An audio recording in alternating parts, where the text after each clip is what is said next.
First of all, what actually is change? Why we thought it was important, and really the story of how we put it together, and really what our aspirations for it are as well. So they are to present a cross-section of the world of engineering. We want to show all those different disciplines that are out there.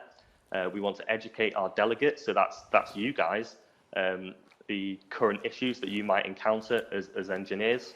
We want to showcase the different institutions that are out there, and importantly, we want to show how they can help you, and particularly what they do in the local area, the events that they run, and the support they can give you in your professional development.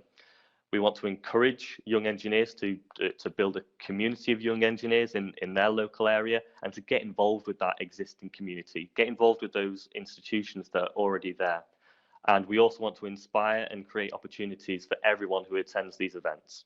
So those three key things. We want to build that community, we want to share knowledge, and we want to raise awareness of those different institutions and organisations that are there to help you and to represent your profession. So how does Chain achieve that?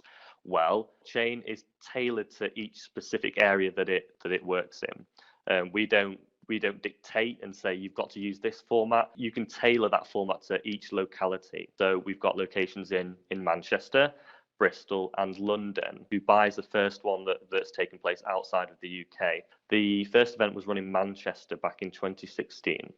But why did we do that? Why did we feel the need to develop an event like this? So there were a few things that came together, three things specifically that came together. I was at university at the time in Greater Manchester, and I did a lot of volunteering for the Institution of Mechanical Engineers.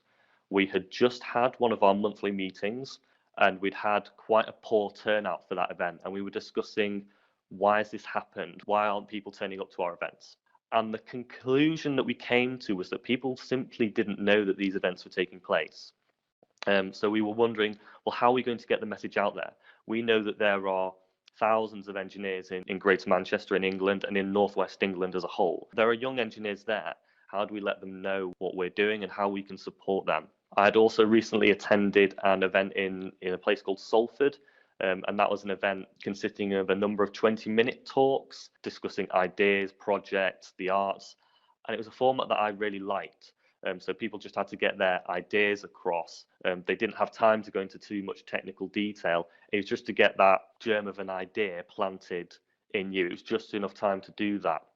And the idea behind that event, that all it was just getting ideas across. And then the third thing was that whilst at university, I helped organise a talk on building information modelling.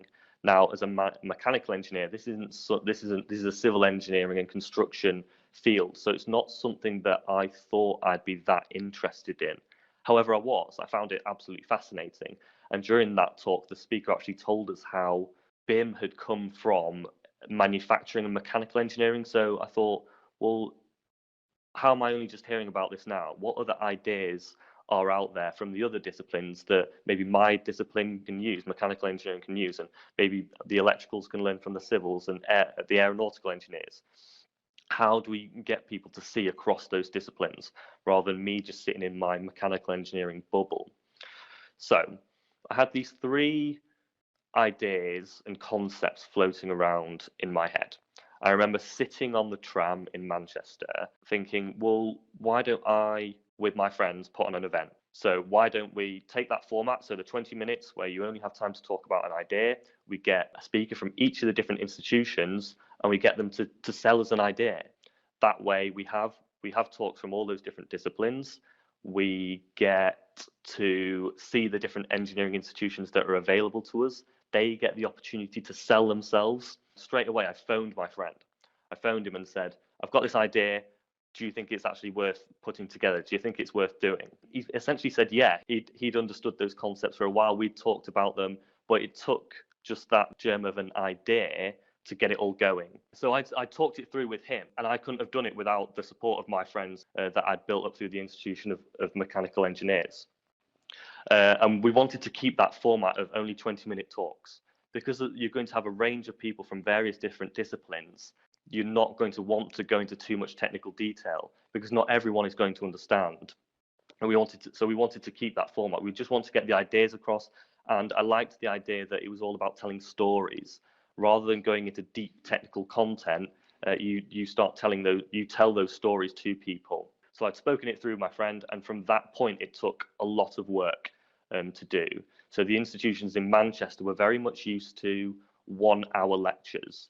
They weren't used to the idea of, say, a day event, which Manchester turned out to be. We did it for a day with multiple talks, just lasting 20 minutes. This was a new concept to them, and it was quite hard to help them to understand what we were trying to achieve, particularly to get them to commit. So we needed to get funding from them, and it was quite hard to get them to understand the whole concept.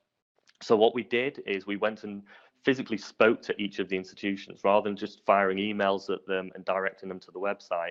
We physically went to them, we explained the concept, and we came up with the ideas which I dated earlier. It took a lot of work to do, but it was worthwhile doing, both from an institutional perspective. The young people who attended, the engineers who attended, got to see that wide range of institutions that we had in Greater Manchester. And from a personal perspective, I feel like I developed a lot from it, but it did take a lot of work. And it's been happening now in Manchester every year since. So earlier this year, we ran our 4th event in Manchester. We've had people like the Chief Engineer of the Royal Air Force attend. We've had the Lord Mayor of Greater Manchester attend. So we get some quite high-profile people attending these events in the UK, and that's something that I personally feel quite proud of. That's a nice reward to have from putting the effort in. If you've got an idea, give it a go. I was just sat on the tram. I phoned up my friend, said, "Shall we do this?" He said, "Yeah, let's at least try." A year later, we delivered that event, and 4 years on, here I am presenting to you guys. If you told me that 5 years ago,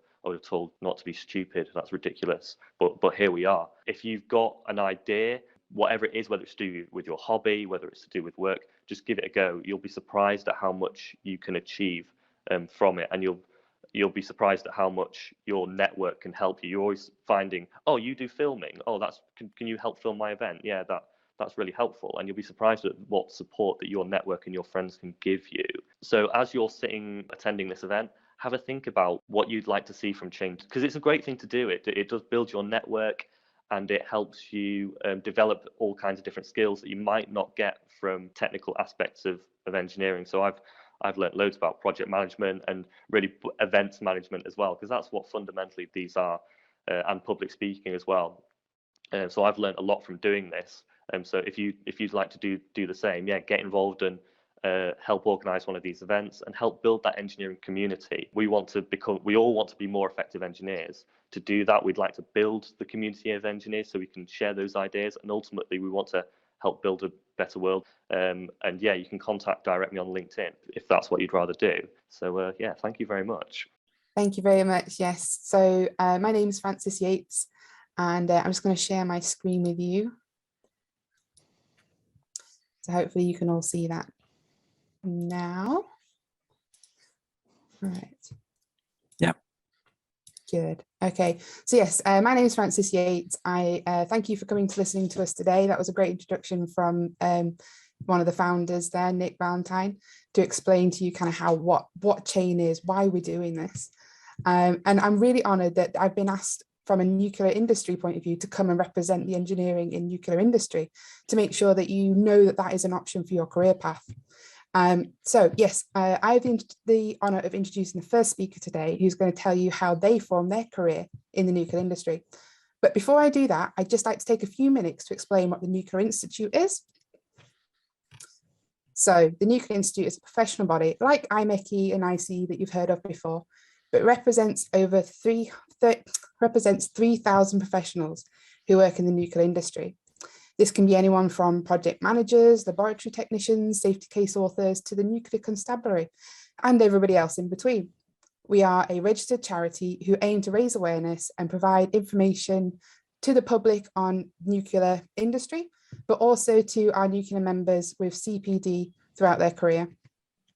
If you're interested in knowing what the Nuclear Institute Northwest branch get up to, which is what I'm the chair of, we have such things like free lectures, STEM and outreach competitions, fundraising and networking events. Please feel free to scan the QR code that's going to be at the bottom of each one of my slides. So why consider the nuclear industry for your career? Well, nothing in the nuclear industry would be what it is today without engineers. from pouring 14,000 cubic meters of concrete with 36 tons of rebar into complex foundation designs to hold the project ITER for fusion reactor, to building Sellafields cooling towers and then dismantling them again, and providing innovative solutions to dealing with the waste, which often includes remotely operated vehicles and robots, to finally building a giant sarcophagus to encase and protect Chernobyl's reactor. This all can't be done without engineers, and there are other fascinating opportunities within the nuclear industry as well. But not to mention that nuclear is actually greener than you think. So in case you missed it, nuclear is here. Nuclear power produces 0 CO2 emissions per kilowatt hour during electricity production and only 12 grams during the fuel cycle production. And the Young Generation Network sector of the Nuclear Institute has spent the last 18 months campaigning to get nuclear to feature as one of the solutions to COP26 in Glasgow this year. They even have a trending hashtag, Net Zero Needs Nuclear. But if you want to find out more, please visit www.netzeroneedsnuclear.com to find out how you can get involved and what else they've been up to.